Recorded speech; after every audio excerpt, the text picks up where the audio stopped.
গাজীপুরে devil hunt অভিযানে metropolitan থানা ও জেলা পুলিশ আরও ৮১ জন আওয়ামী লীগের নেতাকর্মীকে গ্রেপ্তার করেছে। গেল রাতে এই অভিযান চালানো হয়। এ নিয়ে গাজীপুর ডেভিল হান্ট অভিযানে মোট ২৬৩ জন আওয়ামী লীগ নেতাকর্মীকে গ্রেপ্তার করা হয়। বাগেরহাটের মোংলায় রাতভর অভিযানে বিদেশি অস্ত্র ও গোলা বারুদ সহ ৮ জনকে আটক করেছে কোস্টগার্ড।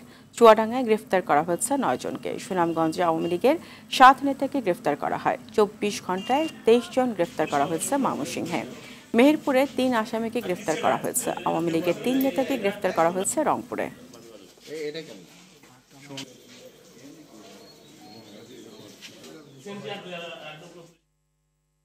এই বিষয়ে আরও জানাতে গাজীপুর থেকে সরাসরি যুক্ত হচ্ছেন সহকর্মী কামাল হোসেন বিপ্লব।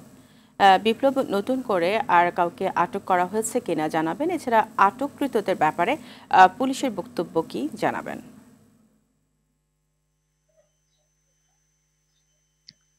জি ফারিয়া, আপনি জানেন যে গাজীপুরের ডেভিল হান্ট অভিযানে গত রাত্রে কিন্তু ৮১ জন আসামি গ্রেপ্তার করেছেন। এর মধ্যে মেট্রোপলিটন করেছেন ৬৯ জন, আর জেলা পুলিশ করেছেন ১২ জন। এই ৮১ জন আসামি গ্রেপ্তার করেছে। এর আগেও ২ দিন অভিযান চালিয়ে গাজীপুর থেকে আটক করা হয়েছে ৮২ জন।